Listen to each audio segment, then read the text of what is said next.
여러분, 오늘은 세계에서 가장 성공한 투자자 중 한 명인 워렌 버핏의 이야기를 들려드리려 합니다. 그는 단순히 돈을 많이 번 사람이 아닙니다. 그의 진짜 가치는 돈을 대하는 철학, 인생을 사는 태도, 그리고 무엇보다 복잡한 세상을 단순하게 보는 지혜에 있습니다. 1930년에 태어나 현재 93세. 그의 재산은 약 1200억 달러, 우리 돈으로 150조 원이 넘습니다. 하지만 그는 여전히 1958년에 산 집에서 살고 매일 아침 맥도날드에서 식사를 합니다.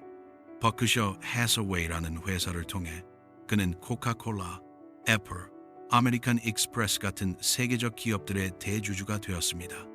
1965년 버크셔를 인수했을 때 주가는 19달러였습니다. 2024년 현재 주가는 60만 달러를 넘어섰습니다. 무려 3만 배가 넘는 수익률이죠. 하지만 그는 여전히 매일 아침 일어나 자신이 사랑하는 일을 하러 갑니다. 그는 이렇게 말합니다. 나는 매일 아침 일어나서 춤을 추듯 출근합니다. 나는 내가 하는 일을 사랑하기 때문입니다. 어떻게 한 사람이 이렇게 오랫동안 성공을 지속할 수 있었을까요? 그리고 왜 그는 세계 최고의 부자임에도 불구하고 검소하게 살까요? 지금부터 함께 알아보겠습니다. 1930년 8월 30일 미국 네브래스카 주 오마하에서 워렌 에드워드 버핏이 태어났습니다. 그의 아버지 하워드 버핏은 주식 중개인이자 나중에는 국회의원이 된 사람이었습니다. 어머니 레일라는 가정주부였지만 대단히 똑똑한 분이었죠. 가족은 중산층이었지만 대공황의 그림자가 여전히 짙게 드리워진 시대였습니다. 워렌이 태어난 그 해는 대공황이 시작된 지 1년 후였습니다. 아버지의 증권회사는 문을 닫았고 가족은 경제적으로 어려운 시기를 보냈습니다. 이 경험은 어린 워렌에게 돈의 중요성과 검소함의 가치를 각인시켰습니다. 어린 워렌은 숫자에 남다른 재능을 보였습니다. 5살 때부터 이미 숫자 게임과 계산에 빠져들었습니다. 한 번은 인도에 앉아서 지나가는 자동차 번호판의 숫자들을 기록하며 통계를 냈다고 합니다. 6살에는 동네 가게에서 코카콜라를 6병에 25센트에 사서 낱개로 5센트씩 팔아 이윤을 남기는 장사를 시작했습니다. 병당 1센트도 안 되는 이익이었지만 워렌은 계속 팔면 돈이 쌓인다는 것을 알았습니다. 이것이 바로 워렌 버핏 투자 철학의 시작이었습니다. 싸게 사서 제값을 받고 파는 것, 그리고 이익을 재투자하는 것. 너무나 단순하지만 평생을 관통하는 원칙이 되었죠. 7살 때는 도서관에서 돈으로 돈 버는 1000가지 방법이라는 책을 빌려 읽었습니다. 그는 이 책을 반복해서 읽으며 돈이 돈을 버는 방법에 대해 깊이 생각했습니다. 11살 때는 신문 배달을 시작했습니다. 새벽 4시 30분에 일어나 500부가 넘는 신문을 배달했습니다. 하루도 빠짐없이 배달하면서 한 달에 175달러를 벌었습니다. 당시 성인 근로자의 평균 월급이 200달러였으니 11살 소년으로서는 대단한 수입이었죠. 더 놀라운 것은 그가 번 돈을 거의 모두 저축했다는 겁니다. 친구들이 사탕을 사고 영화를 볼 때 워렌은 통장에 돈을 넣었습니다. 고등학교를 졸업할 무렵 그의 통장에는 무려 9,000달러가 모여 있었습니다. 오늘날 가치로 환산하면 약 10만 달러가 넘는 금액이죠. 이 시기 그는 친구 돈 댄니와 함께 중고 핀볼 기계를 사서 이발소에 설치하는 사업도 시작했습니다. 25달러에 고장난 핀볼 기계를 사서 수리한 뒤 이발소 주인에게 제안했습니다. 무료로 기계를 설치해드리고 수익은 반반씩 나누죠. 이발소 주인은 손해볼 것이 없으니 흔쾌히 승낙했습니다. 첫날 기계는 4달러를 벌어들였습니다. 워렌의 몫은 2달러였죠. 워렌은 이 사업을 확장했습니다.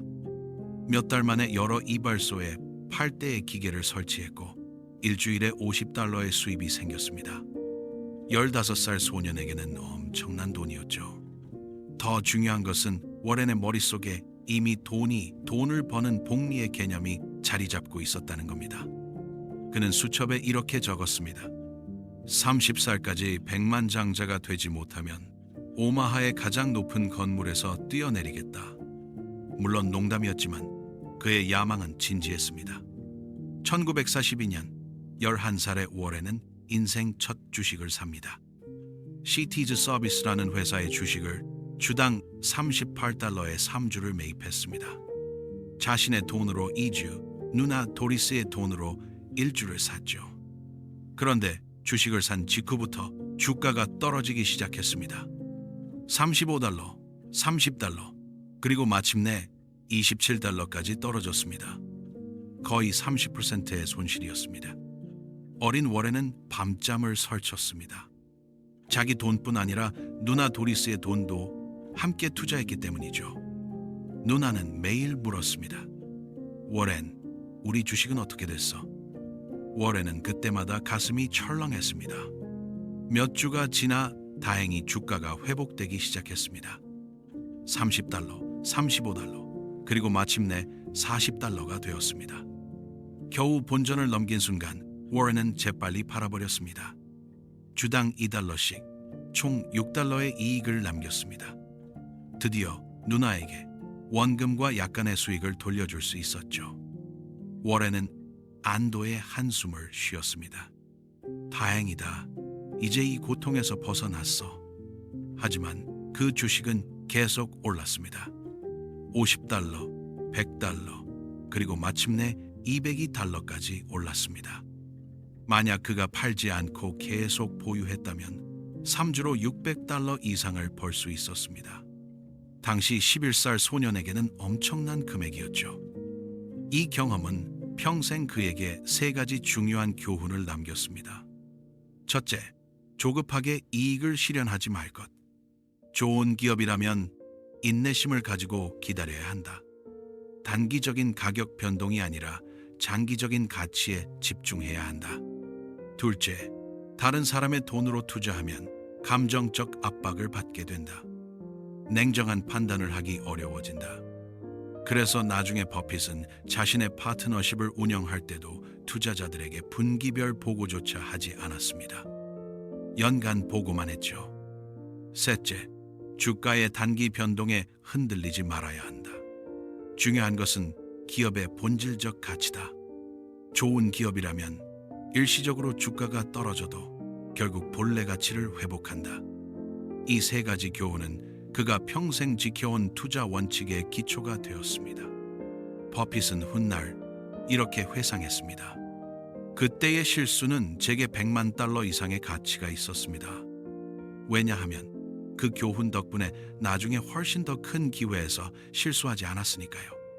고등학교를 졸업한 워렌은 처음에는 대학에 가기 싫어했습니다. 이미 사업으로 충분히 돈을 벌고 있었고 학교에서 배울 것이 없다고 생각했기 때문이죠. 하지만 아버지의 권유로 펜실베이니아 대학의 와튼 스쿨에 입학했습니다. 당시 와튼은 미국 최고의 비즈니스 스쿨이었지만 워렌은 실망했습니다. 교수들이 가르치는 이론은 실전과 동떨어져 있었고 자신보다 돈을 버는 방법을 모르는 것 같았습니다. 2년 후 워렌은 네브래스카 대학으로 편입했습니다. 집에서 가까웠고 학비도 훨씬 저렴했죠. 그는 3년 과정을 2년 만에 끝내고 19살에 경영학 학사 학위를 받고 졸업합니다. 이때 그의 인생을 바꿀 책 한 권을 읽게 됩니다. 바로 벤자민 그레이엄의 현명한 투자자였습니다. 이 책을 읽은 워렌은 전율을 느꼈습니다. 마치 눈앞에 빛이 켜진 것 같았습니다. 그는 나중에 이렇게 회상했죠. 그때까지 저는 투자에 대해 안개 속을 헤매고 있었습니다. 그레이엄이 그 안개를 걷어준 것입니다. 그레이엄의 투자 철학은 명확했습니다. 주식은 단순한 종이 조각이 아니라 기업의 일부를 소유하는 것이다. 시장은 단기적으로 투표 기계지만 장기적으로는 저울이다. 그리고 무엇보다 안전 마진을 확보하라. 워렌은 즉시 그레이엄이 가르치는 콜롬비아 비즈니스 스쿨에 지원했습니다. 그리고 합격했습니다. 콜롬비아에서 워렌은 그레이엄의 수업에 완전히 빠져들었습니다. 그는 수업 시간마다 손을 들고 질문했고 그레이엄의 모든 말을 받아 적었습니다. 그레이엄은 이 열정적인 학생에게 깊은 인상을 받았습니다. 워렌은 그의 수업에서 유일하게 A+ 학점을 받은 학생이었습니다. 그레이엄이 컬럼비아에서 가르친 22년 동안 A+를 준 것은 워렌 버핏과 마리오 가벨리 단 2명뿐이었습니다. 수업이 끝나면 그레이엄을 따라다니며 질문 공세를 퍼부었고 틈만 나면 투자 아이디어를 공유했습니다. 워렌은 그레이엄을 아버지처럼 존경했고 그레이엄도 워렌을 아들처럼 아꼈습니다. 졸업 후 워렌은 그레이엄에게 무보수로라도 일하게 해달라고 간청했습니다. 하지만 그레이엄은 거절했습니다. 워렌, 자네는 똑똑하지만 지금은 자리가 없네. 게다가 난 유대인 애널리스트만 고용하네. 자네는 불행히도 유대인이 아니지 않나. 이것은 반쯤 농담이었지만 사실이기도 했습니다. 당시 월스트리트는 유대인에 대한 차별이 심했고 그레이엄은 자신과 같은 배경을 가진 사람들에게 기회를 주고 싶어 했습니다. 낙담한 워렌은 오마하로 돌아가 아버지의 증권사에서 일하기 시작했습니다. 하지만 포기하지 않았습니다. 끊임없이 그레이엄에게 편지를 보내고 투자 아이디어를 제안했습니다. 그의 끈기는 2년 후 결실을 맺었습니다. 1954년 그레이엄은 드디어 워렌을 그레이엄 뉴먼 회사의 애널리스트로 고용했습니다. 연봉은 12,000달러였습니다. 워렌에게는 액수가 중요하지 않았습니다. 스승 밑에서 배울 수 있다는 것만으로도 충분했죠. 그레이엄 밑에서 일하며 워렌은 가치 투자의 정수를 배웠습니다. 재무제표를 읽는 법, 기업의 본질적 가치를 평가하는 법, 그리고 시장의 비이성적 행동을 이용하는 법. 특히 그레이엄이 강조한 안전마진 개념은 워렌의 투자 철학의 핵심이 되었습니다.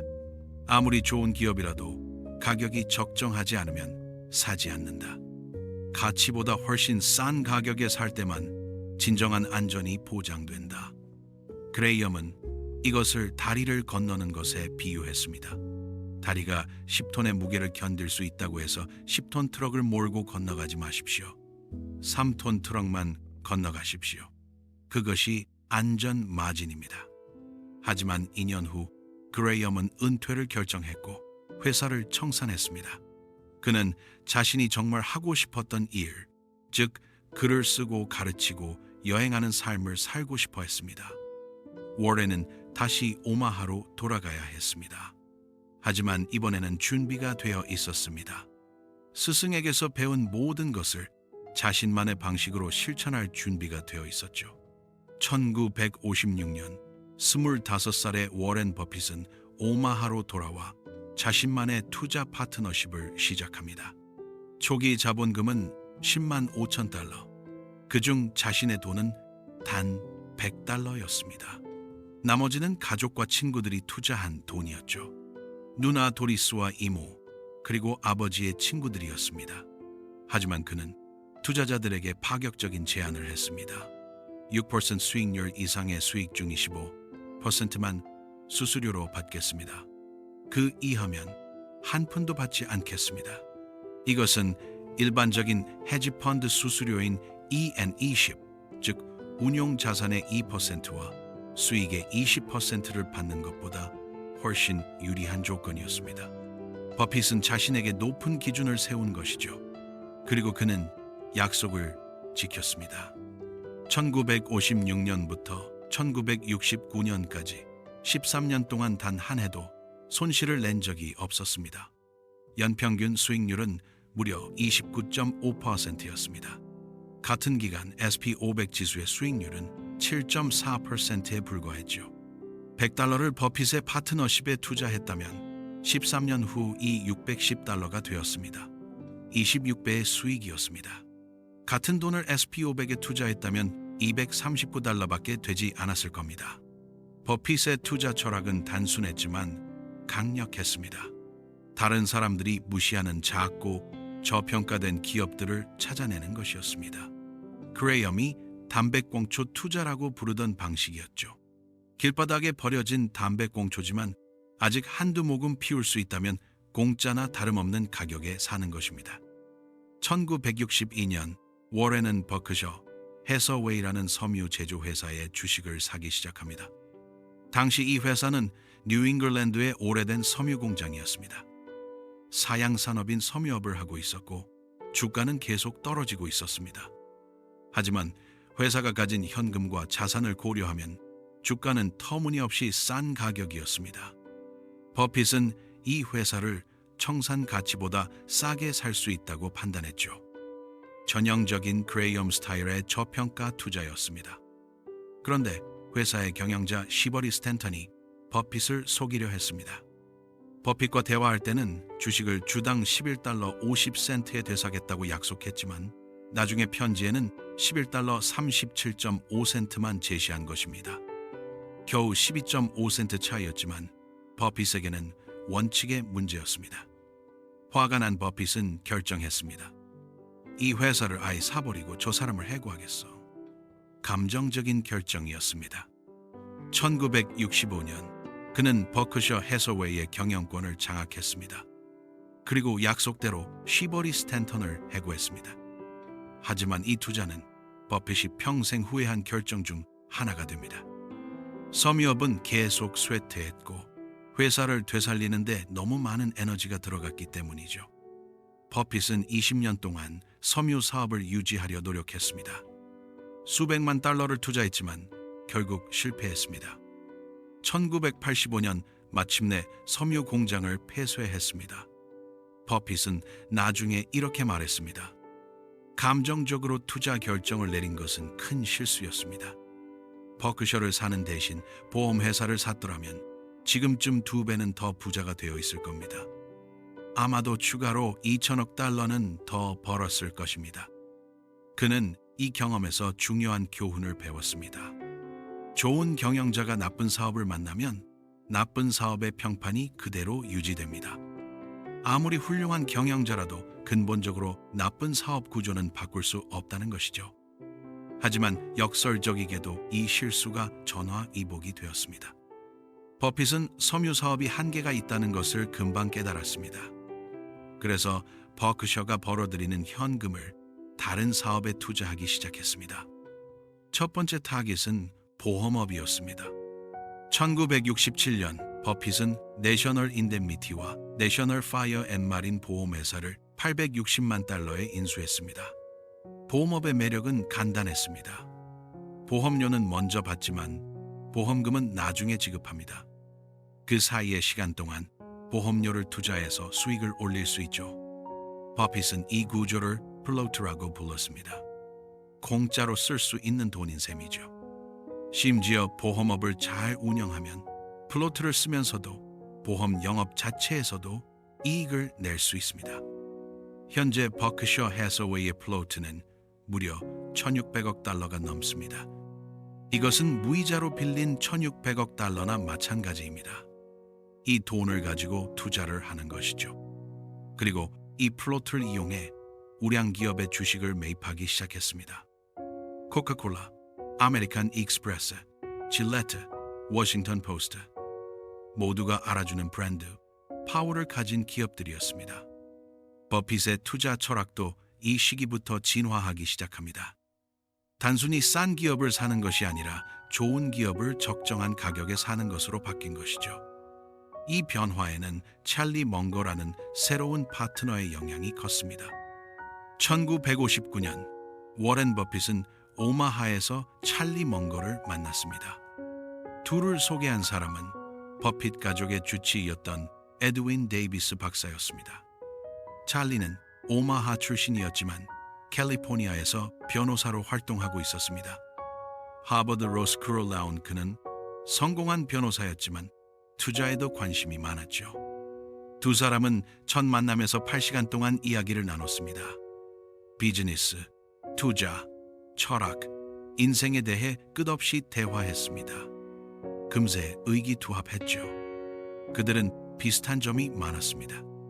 둘 다 오마하에서 태어났고 둘 다 독서광이었으며 둘 다 비즈니스의 본질을 꿰뚫어보는 눈이 있었습니다. 그리고 둘 다 정직과 성실을 무엇보다 중요하게 여겼습니다. 하지만 두 사람에게는 중요한 차이점도 있었습니다. 워렌은 그레이엄의 영향을 받아 싼 것을 찾는 데 집중했습니다. 담배꽁초 같은 기업이라도 가격만 싸면 샀죠. 반면 찰리는 질을 강조했습니다. 형편없는 기업을 싼 가격에 사는 것보다 훌륭한 기업을 적정 가격에 사는 게 낫다는 것이 그의 철학이었습니다. 찰리는 이렇게 말했습니다. 워렌, 담배꽁초 투자의 문제는 한 번 피우고 나면 끝이라는 거야. 하지만 훌륭한 기업은 계속해서 돈을 벌어다 줘. 시간은 훌륭한 기업의 친구지만 형편없는 기업의 적이야. 워렌은 처음에는 회의적이었습니다. 그레이엄의 가르침을 따르는 것이 안전하다고 생각했죠. 하지만 찰리의 논리는 점점 설득력을 얻어갔습니다. 워렌은 찰리의 영향을 받아 투자 관점을 바꾸기 시작했습니다. 그리고 1972년 이 새로운 철학을 적용한 첫 투자를 하게 됩니다. 1972년 버핏은 시즈 캔디라는 캘리포니아의 초콜릿 회사를 인수합니다. 가격은 2,500만 달러였습니다. 이전에 버핏이었다면 이런 가격에는 절대 사지 않았을 겁니다. 회사의 순자산은 겨우 800만 달러에 불과했으니까요. 순자산의 3배가 넘는 가격을 지불한 것이죠. 하지만 찰리 멍거가 그를 설득했습니다. 워렌, 이 회사를 보게. 브랜드 파워가 엄청나다네. 사람들은 크리스마스와 발렌타인데이마다 시즈 캔디를 사서 선물하지. 이건 단순한 초콜릿 회사가 아니야. 이건 감정을 파는 회사라고. 찰리는 계속 설명했습니다. 그리고 가격 결정력을 보게. 사람들은 사랑하는 사람에게 줄 선물의 가격에 민감하지 않아. 시즈가 가격을 올려도 사람들은 계속 사. 이게 진정한 경쟁 우위야. 버핏은 망설였지만 결국 인수를 결정했습니다. 그리고 이 결정은 그의 인생 최고의 투자 중 하나가 되었습니다. 시즈 캔디는 인수 후 50년 동안 20억 달러가 넘는 현금을 창출했습니다. 초기 투자금의 80배가 넘는 수익이었죠. 그리고 그 돈을 다시 다른 투자에 사용할 수 있었습니다. 더 중요한 것은 시즈 캔디를 운영하면서 버핏이 얻은 교훈이었습니다. 회사는 매년 가격을 조금씩 올렸지만 매출은 떨어지지 않았습니다. 오히려 증가했죠. 이것이 바로 가격 결정력의 힘이었습니다.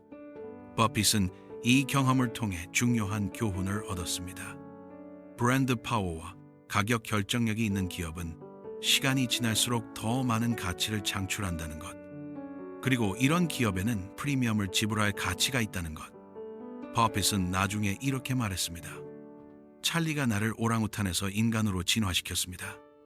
시즈 캔디가 없었다면 나는 여전히 담배꽁초만 주워 다녔을 겁니다. 1973년 미국 주식시장은 폭락하고 있었습니다. 오일 쇼크와 경제 불황으로 사람들은 공포에 떨었죠. SP500은 1973년과 1974년 동안 거의 50% 폭락했습니다. 바로 이때 버핏은 워싱턴 포스트 주식을 매입하기 시작했습니다. 당시 워싱턴 포스트의 시가총액은 8천만 달러였습니다. 하지만 버핏의 계산으로는 이 회사의 가치가 최소 4억 달러는 되었습니다. 버핏은 1천만 달러치 주식을 매입했습니다. 회사의 12.5%를 소유하게 된 것이죠. 많은 사람들이 그를 비웃었습니다. 신문 산업은 끝났어. 텔레비전 시대가 왔다고. 하지만 버핏은 다르게 봤습니다. 워싱턴 포스트는 미국 수도에서 독점적 지위를 가진 신문사였습니다. 정치인, 공무원, 로비스트들은 반드시 워싱턴 포스트를 읽어야 했죠. 이것은 경제적 해자였습니다. 그의 판단은 옳았습니다. 워싱턴 포스트 주식은 40년 동안 100배 이상 올랐습니다. 1천만 달러는 10억 달러가 넘는 가치가 되었죠. 이 투자에서 버핏은 또 하나의 중요한 교훈을 얻었습니다. 다른 사람들이 두려워할 때 탐욕스러워 하십시오. 최고의 기회는 다른 사람들이 공포에 떨 때 찾아온다는 것입니다. 1988년 버핏은 인생 최대의 베팅을 합니다. 바로 코카콜라 주식 매입이었죠. 그는 1988년부터 1989년까지 1년 동안 무려 10억 달러를 코카콜라에 투자했습니다. 당시 버크셔 해서웨이 전체 포트폴리오의 거의 40%를 한 종목에 집중한 것입니다. 당시로서는 엄청난 금액이었고 엄청난 집중이었습니다. 많은 사람들이 의아해했습니다. 코카콜라는 이미 모두가 아는 회사였고 주가도 그리 싸지 않았으니까요. 심지어 버핏 자신도 수십 년 전부터 코카콜라를 알고 있었지만 투자하지 않았었습니다. 그런데 왜 1988년이었을까요? 버핏은 몇 가지 변화를 감지했습니다. 첫째, 1985년 코카콜라는 뉴 코크를 출시했다가 대실패를 겪었습니다. 소비자들의 엄청난 반발에 부딪혀 3개월 만에 원래 맛으로 돌아가야 했죠. 하지만 버핏은 이것을 긍정적으로 봤습니다. 코카콜라가 얼마나 강력한 브랜드인지 보여준 사건이었어. 사람들이 그 맛에 얼마나 집착하는지 알 수 있었지. 둘째, 로베르토 구이수에타라는 새로운 CEO가 회사를 훌륭하게 경영하고 있었습니다. 그는 해외 시장 확장에 집중하고 있었습니다. 버핏은 계산했습니다. 전 세계 인구는 60억 명, 하루에 마시는 음료는 640억 잔, 그중 코카콜라 제품은 겨우 10억 잔, 시장 점유율이 겨우 1.5%밖에 안 되는 것이죠. 성장 여력이 엄청났습니다. 버핏의 논리는 명확했습니다. 전 세계 어디를 가도 사람들은 코카콜라를 마십니다. 10년 후에도, 20년 후에도, 50년 후에도 그럴 겁니다. 이 회사가 망할 일은 없습니다. 이런 확실성에는 프리미엄을 지불할 가치가 있습니다. 버핏은 코카콜라의 경제적 혜자에 주목했습니다.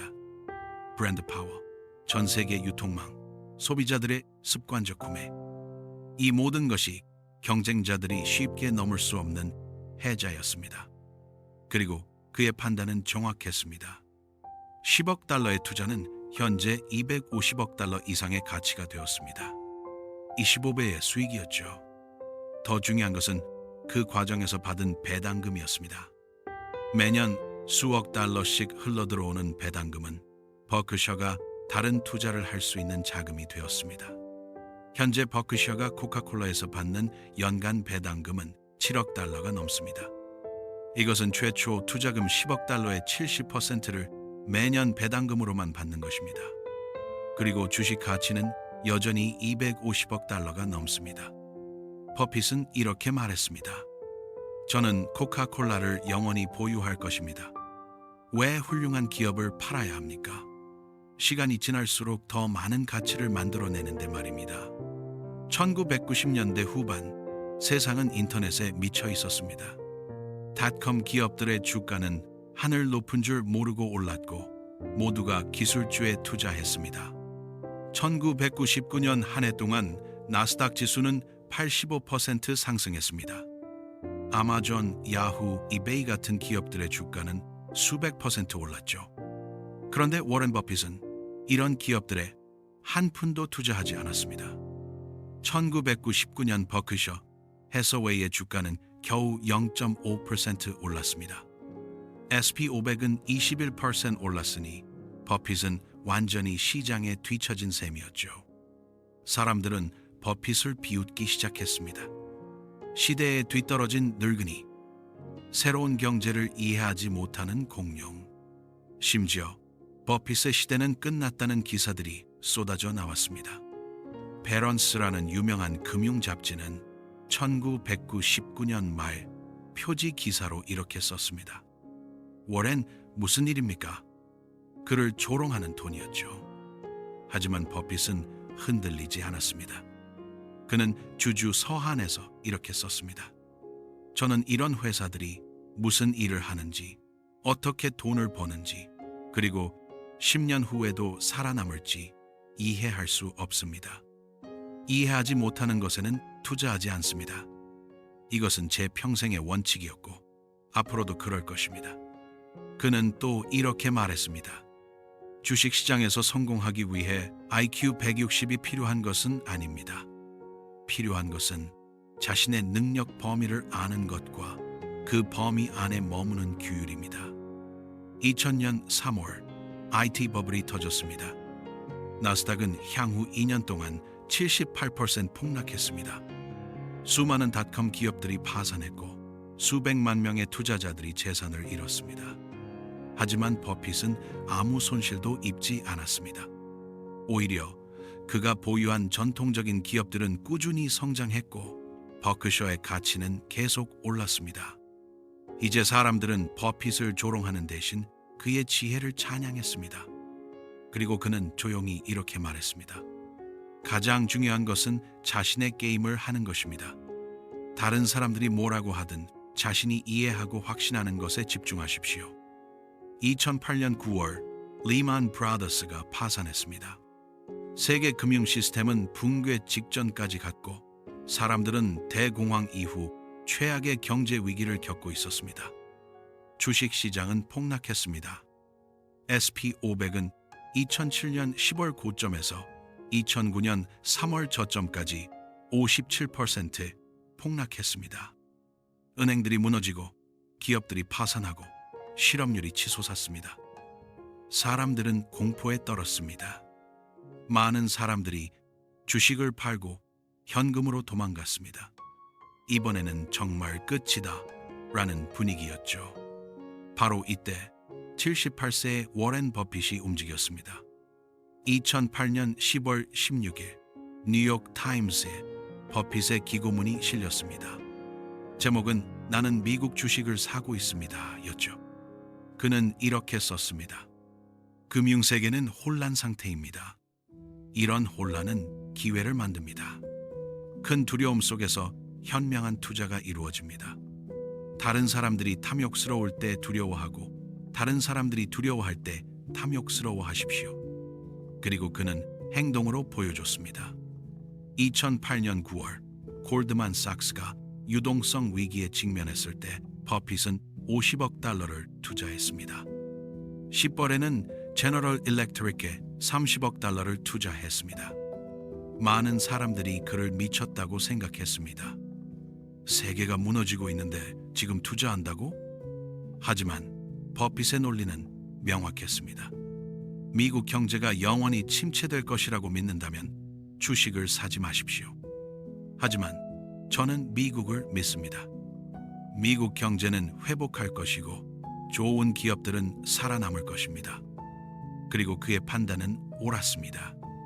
골드만삭스 투자는 30억 달러 이상의 수익을 냈고 제너럴 일렉트릭 투자도 큰 이익을 냈습니다. 더 중요한 것은 그가 주식 시장 전반에 대해 보낸 메시지였습니다.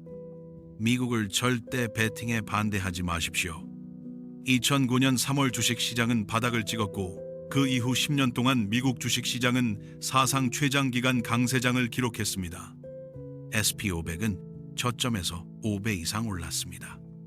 2016년 85세의 워렌 버핏은 놀라운 결정을 내렸습니다. 애플 주식을 매입하기 시작한 것입니다. 이것은 충격적이었습니다. 버핏은 평생 기술 기업을 피했던 사람이었습니다. 1990년대 IT 버블 때도 한 푼도 투자하지 않았죠. 이해할 수 없다는 이유로.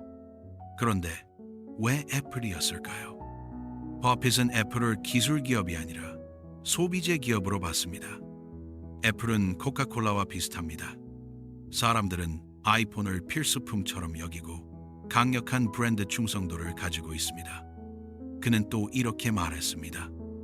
만약 당신에게 아이폰과 1만 달러 중 하나를 선택하라고 한다면 무엇을 선택하겠습니까? 대부분의 사람들은 아이폰을 선택할 것입니다. 이것이 바로 애플의 경제적 해자입니다. 버핏은 2016년부터 2018년까지 계속해서 애플 주식을 매입했습니다. 총 360억 달러를 투자했죠. 현재 애플은 버크셔 해서웨이 포트폴리오의 50% 가까이를 차지합니다. 그리고 이 투자의 가치는 현재 1,800억 달러가 넘습니다. 5배 수익이죠. 버핏은 자신의 변화를 인정했습니다. 찰리와 저는 배우는 것을 멈추지 않았습니다. 늙은 개도 새로운 재주를 배울 수 있습니다.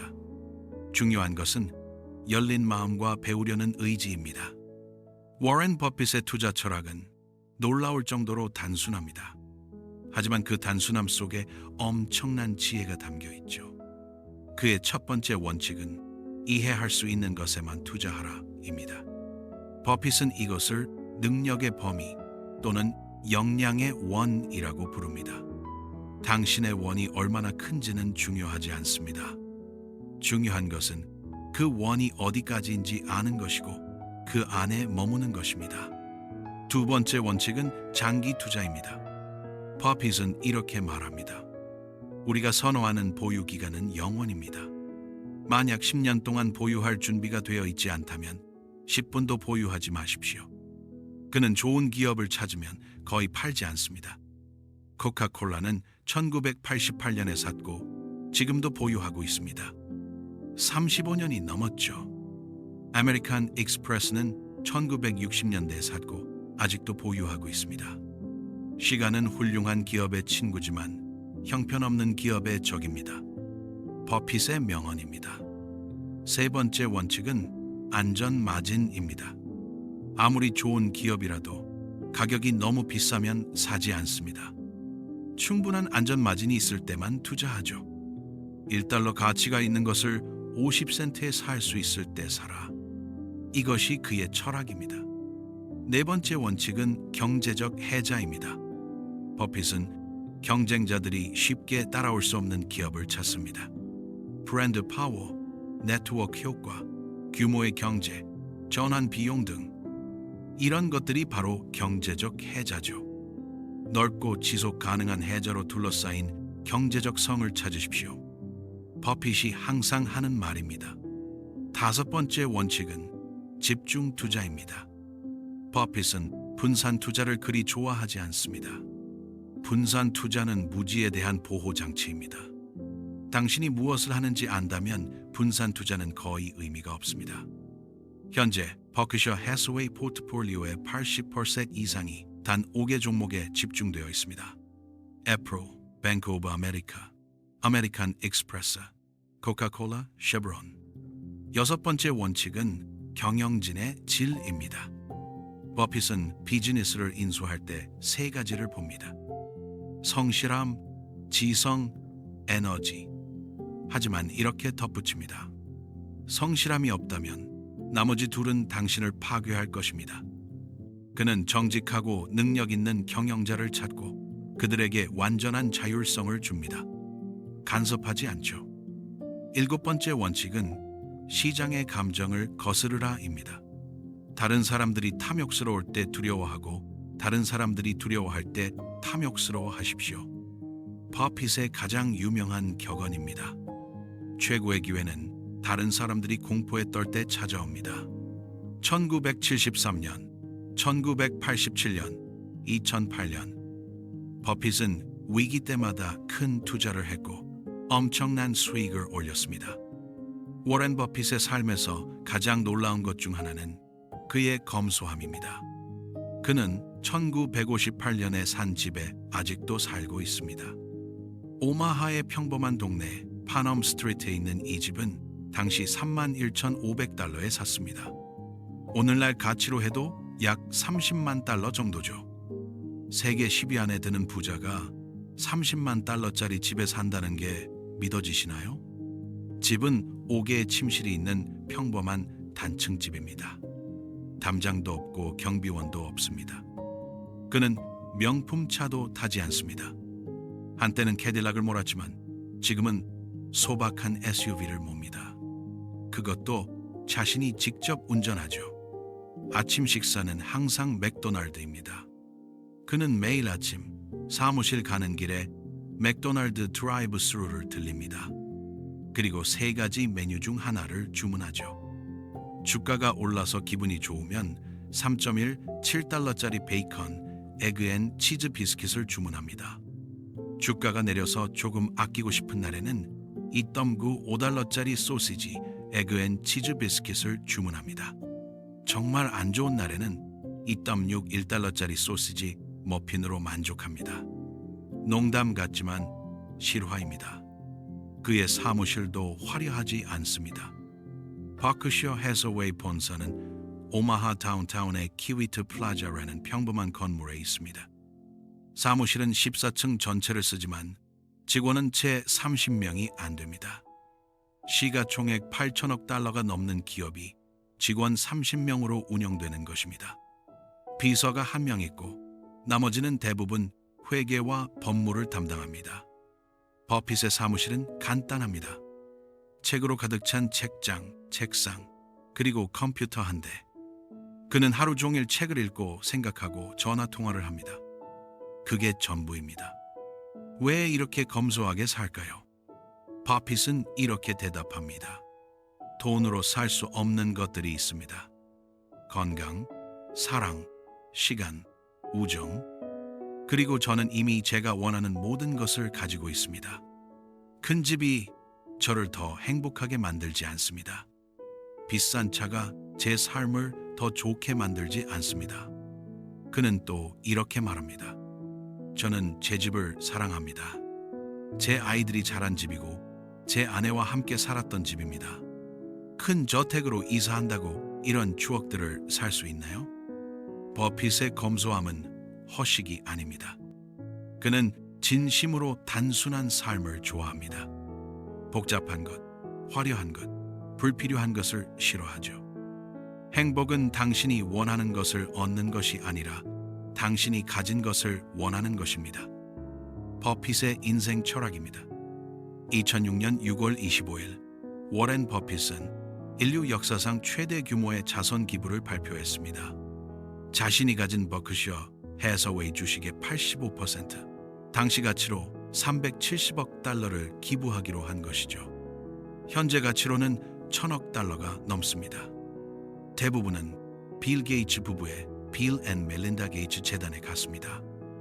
나머지는 자녀들이 운영하는 재단과 그의 첫 번째 부인 수잔의 이름을 딴 재단에 기부되었습니다. 많은 사람들이 놀랐습니다. 왜 자신의 이름을 단 재단을 만들지 않았을까? 록펠러 재단, 포드 재단, 카네기 재단처럼 버핏 재단을 만들 수도 있었을 텐데 버핏의 대답은 간단했습니다. 빌과 멜린다는 이미 훌륭한 일을 하고 있습니다. 훌륭한 팀을 구축했고 효율적으로 운영하고 있죠. 제가 새로 재단을 만들어 행정 비용을 쓰는 것보다 그들을 돕는 게 더 효율적입니다. 중요한 것은 내 이름이 아니라 실제로 사람들을 돕는 것입니다. 버핏은 자녀들에게도 거액의 상속을 남기지 않기로 결정했습니다. 그는 이렇게 말했습니다. 자녀들에게 무엇이든 할 수 있을 만큼은 주되 아무것도 하지 않아도 될 만큼은 주지 마라. 그는 자녀들이 각자의 길을 찾아 독립적으로 살기를 원했습니다. 그리고 실제로 그의 세 자녀는 모두 자신의 분야에서 성공적이고 의미 있는 삶을 살고 있습니다. 큰아들 하워드는 농부이자 환경운동가가 되었습니다. 둘째, 수지는 비영리 단체를 운영하며 사회 정의를 위해 일합니다. 막내 피터는 음악가가 되었죠. 버핏은 이렇게 설명합니다. 재산을 물려주는 것은 아이들에게 독이 될 수 있습니다. 그것은 그들에게서 동기부여와 목적의식을 빼앗아갈 수 있죠. 저는 제 아이들이 스스로의 힘으로 의미 있는 삶을 살기를 원합니다. 2010년 버핏은 빌 게이츠와 함께 기빙 플레지라는 캠페인을 시작했습니다. 억만장자들에게 재산의 절반 이상을 자선에 기부하도록 권유하는 캠페인이죠. 현재 30개국 이상에서 240명이 넘는 억만장자들이 이 캠페인에 동참했습니다. 마크 저커버그, 일론 머스크, 레리 페이지 등이 포함됩니다. 버핏은 이렇게 말합니다. 저는 제가 받은 것보다 훨씬 많은 것을 사회로부터 받았습니다.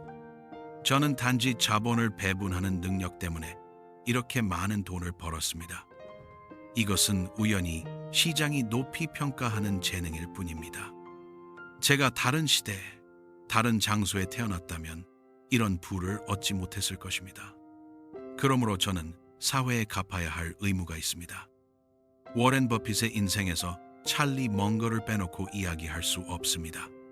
두 사람의 파트너십은 60년 이상 이어져 왔고 비즈니스 역사상 가장 성공적인 파트너십 중 하나입니다.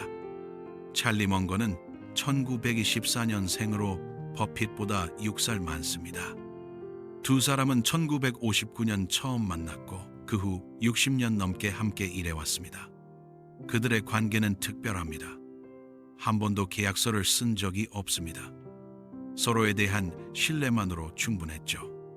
버핏은 찰리를 이렇게 묘사합니다. 찰리는 세상에서 가장 넓은 지식을 가진 사람 중 하나입니다. 그는 모든 것에 대해 생각하고 모든 것을 읽고 모든 것을 연결할 수 있습니다. 찰리는 버핏에게 큰 영향을 미쳤습니다. 그는 버핏이 단순히 싼 기업을 사는 것에서 벗어나 훌륭한 기업을 적정 가격에 사는 것으로 진화하도록 도왔습니다. 찰리가 저를 오랑우탄에서 인간으로 진화시켰습니다. 버핏이 자주 하는 농담입니다.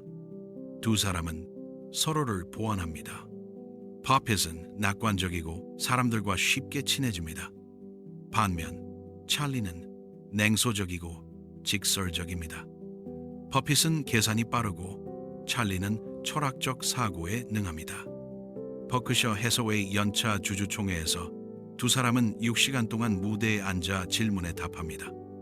버핏이 길게 설명하면 찰리는 한 문장으로 핵심을 짚습니다. 한 번은 이런 일이 있었습니다. 버핏이 어떤 투자에 대해 10분 동안 설명했습니다. 그리고 찰리에게 물었죠. 찰리, 뭔가 덧붙일 게 있나요? 찰리는 간단히 대답했습니다. 아무것도 없어. 워렌이 이미 다 말했어. 정중히 웃었지만 찰리는 진지했습니다. 2023년 11월 찰리 먼거가 99세의 나이로 세상을 떠났습니다. 버핏은 깊은 슬픔에 잠겼습니다. 그는 추모 성명에서 이렇게 썼습니다. 버크셔 해서웨이는 워렌 버핏이 설계한 것이 아닙니다. 찰리 먼거가 설계했습니다. 나는 단지 총괄 건축가였을 뿐입니다. 60년의 우정과 파트너십. 두 사람은 서로를 존중하고 배우고 함께 성장했습니다. 이것이 바로 버핏이 말하는 인생에서 가장 중요한 것 중 하나입니다. 좋은 사람들과 함께하는 것. 워렌 버핏의 가치는 단순히 투자 능력에만 있지 않습니다. 그가 남긴 인생의 지혜는 우리 모두에게 큰 교훈을 줍니다. 첫째, 복리의 마법을 이해하고 활용하라. 버핏은 이렇게 말합니다.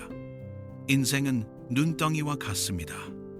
중요한 것은 좋은 눈과 긴 언덕을 찾는 것입니다. 그는 일찍 시작해서 꾸준히 복리의 힘을 활용했습니다. 그의 재산 중 99%는 50세 이후에 만들어졌습니다. 시간의 힘이죠. 버핏이 30세 때 가진 재산은 100만 달러였습니다. 60세 때는 38억 달러가 되었죠. 그리고 90세에는 1000억 달러를 넘어섰습니다. 이것이 복리의 마법입니다. 둘째, 자신이 좋아하는 일을 하라. 매일 아침 일어나서 춤을 추듯 출근하십시오. 버핏의 말입니다. 그는 93세의 나이에도 여전히 일을 사랑합니다. 은퇴 계획이 없죠. 왜냐하면 그에게 일은 일이 아니라 놀이이기 때문입니다. 버핏은 이렇게 말합니다. 저는 매일 아침 일어나서 제가 하고 싶은 것을 합니다. 제가 좋아하는 사람들과 일하고 제가 흥미로워하는 문제를 풉니다. 이보다 더 좋은 삶이 있을까요?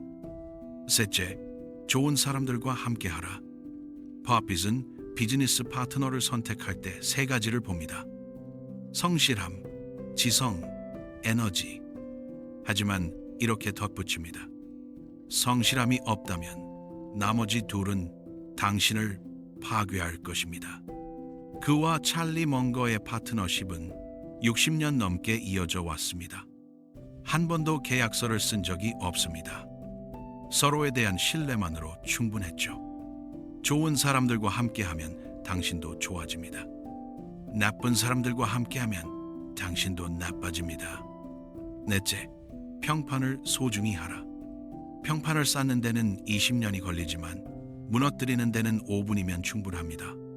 버핏이 자주 하는 말입니다. 그는 한 번도 평판에 흠집을 낸 적이 없습니다. 약속은 반드시 지켰고 정직하게 사업했으며 투자자들을 속이지 않았습니다. 당신이 우러러보는 사람이 당신의 행동을 알았을 때 실망하지 않을 행동만 하십시오. 다섯째, 검소하게 살라. 필요 이상으로 소비하지 마십시오. 당신이 소비하지 않은 것이 당신의 것입니다. 버핏은 억만장자지만 검소하게 삽니다. 불필요한 사치를 멀리하고 본질에 집중하죠. 행복은 당신이 원하는 것을 얻는 것이 아니라 당신이 가진 것을 원하는 것입니다. 여섯째, 실수로부터 배우라. 버핏도 많은 실수를 했습니다. 버크셔 해서웨이 인수, 디엑스터 슈즈 투자, 에너지 미래 홀딩스 투자 등 수십억 달러의 손실을 낸 투자들이었죠. 하지만 그는 실수를 숨기지 않았습니다. 매년 주주 서한에서 자신의 실수를 솔직히 인정하고 무엇을 배웠는지 설명했습니다. 실수는 괜찮습니다. 중요한 것은 그 실수로부터 배우고 같은 실수를 반복하지 않는 것입니다. 일곱째, 장기적으로 생각하라. 오늘 그늘에 앉을 수 있는 것은 오래전에 누군가 나무를 심었기 때문입니다. 버핏은 항상 장기적 관점으로 생각합니다.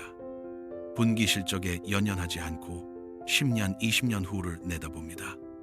단기적으로 생각하면 단기적인 결과만 얻습니다. 장기적으로 생각하면 장기적인 성공을 얻습니다. 여덟째, 읽고 또 읽어라.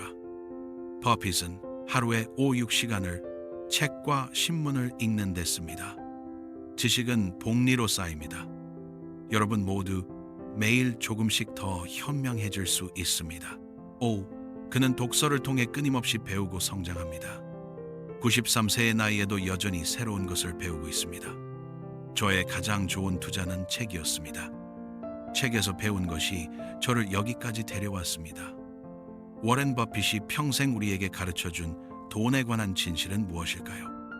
첫째, 돈은 수단이지 목적이 아니다. 버핏은 돈 자체를 사랑하지 않습니다. 그가 사랑하는 것은 게임이고 과정이며 배움입니다. 돈은 그 결과일 뿐이죠. 나는 캔버스가 아니라 그림 그리는 것을 사랑합니다. 버핏의 말입니다. 둘째, 시간은 돈보다 귀하다. 버핏은 이렇게 말합니다.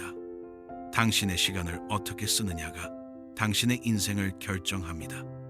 그는 자신이 사랑하는 일에 시간을 쓰고 좋아하지 않는 일은 거절합니다. 억만장자의 시간관리법이죠. 당신이 존경하지 않는 사람들을 위해 당신의 시간을 쓰지 마십시오. 셋째, 가장 좋은 투자는 자기 자신이다. 당신 자신에 대한 투자는 절대 망하지 않습니다. 버핏의 조언입니다. 교육에 투자하고 건강에 투자하고 자기 개발에 투자하라. 이것이 가장 확실한 수익을 보장합니다. 당신이 가진 가장 중요한 자산은 당신 자신입니다. 다른 무엇도 이보다 중요하지 않습니다. 넷째, 인내심이 부를 만든다. 주식시장은 조급한 사람들로부터 인내심 있는 사람들에게 돈을 옮기는 장치입니다. 버핏의 성공 비결은 놀라운 투자 능력이 아니라 놀라운 인내심입니다. 좋은 것을 찾으면 오래오래 기다릴 줄 아는 능력이죠. 다섯째, 단순함이 승리한다. 버핏의 투자 전략은 복잡하지 않습니다. 이해할 수 있는 기업을 찾고 좋은 가격에 사고 오래 보유하는 것, 그게 전부입니다. 복잡한 것보다 단순한 것이 더 어렵습니다. 하지만 단순함에 도달하면 산을 움직일 수 있습니다. 여섯째, 두려움과 탐욕을 역이용하라. 버핏의 유명한 격언이 있습니다. 다른 사람들이 탐욕스러울 때 두려워하고 다른 사람들이 두려워할 때 탐욕스러워하십시오. 2008년 금융위기 때 모두가 공포에 떨 때 버핏은 골드만삭스와 제너럴 일렉트릭에 투자했습니다. 그리고 엄청난 수익을 올렸죠. 일곱째, 현금의 가치를 알라. 버핏은 항상 현금을 보유합니다. 기회가 왔을 때 잡을 수 있도록. 현금은 옵션입니다. 기회를 살 수 있는 힘이죠. 현금이 손에 있으면 당신은 자유롭습니다. 기회가 왔을 때 Yes sir 하고 말할 수 있습니다. 현재 버크셔 해서웨이는 1,500억 달러가 넘는 현금을 보유하고 있습니다. 역사상 최고 수준이죠. 버핏은 큰 기회를 기다리고 있는 것입니다. 2024년 93세의 워렌 버핏은 여전히 매일 오마하의 사무실로 출근합니다. 맥도날드에서 아침을 사고 코카콜라를 마시며 하루 종일 책을 읽고 생각합니다. 그는 지금도 버크셔 해서웨이를 경영하고 있습니다. 시가총액 8천억 달러가 넘는 거대 기업이지만 본사 직원은 여전히 30명도 안 됩니다. 매년 5월 오마하에서 열리는 버크셔 해서웨이 주주총회에는 전 세계에서 4만 명이 넘는 사람들이 모입니다. 자본주의의 우드스탁이라고 불리는 이 행사에서 버핏은 6시간 동안 질문에 답합니다. 93세의 나이에도 말입니다. 그가 우리에게 남긴 메시지는 명확합니다. 복잡한 것에 답이 있지 않습니다. 답은 항상 단순합니다. 좋은 것을 찾고 적절한 가격에 사고 오래 보유하십시오. 삶도 마찬가지입니다. 좋은 사람들을 찾고 좋은 관계를 맺고 오래 함께 하십시오. 돈은 삶을 편하게 만들어줄 수 있지만 행복하게 만들지는 못합니다. 진정한 행복은 좋아하는 일을 하고 사랑하는 사람들과 함께 있고 의미 있는 삶을 사는 데서 옵니다. 저는 제 일을 사랑합니다. 훌륭한 친구들이 있습니다. 건강합니다. 이것이 진정한 부입니다. 은행 계좌의 숫자가 아니라. 워런 버핏, 오마하의 현인, 세계에서 가장 성공한 투자자. 하지만 그보다 더 중요한 것은 그가 검소함, 성실함, 인내심, 그리고 지혜로 우리에게 보여준 삶의 본보기입니다. 그는 증명했습니다. 정직하게 살아도 성공할 수 있다는 것을, 검소하게 살아도 행복할 수 있다는 것을, 단순한 원칙을 지켜도 위대한 업적을 이룰 수 있다는 것을. 그의 가장 큰 유산은 돈이 아닙니다.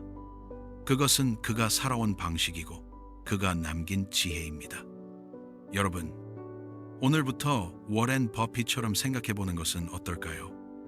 장기적으로 생각하고 단순하게 접근하고 인내심을 갖고 좋아하는 일을 하고 좋은 사람들과 함께 하십시오. 검소하게 살고 정직하게 일하고 끊임없이 배우고 사회에 환원하십시오. 그것이 진정한 부를 만드는 방법입니다. 워렌 버핏이 우리에게 남긴 가장 큰 선물입니다.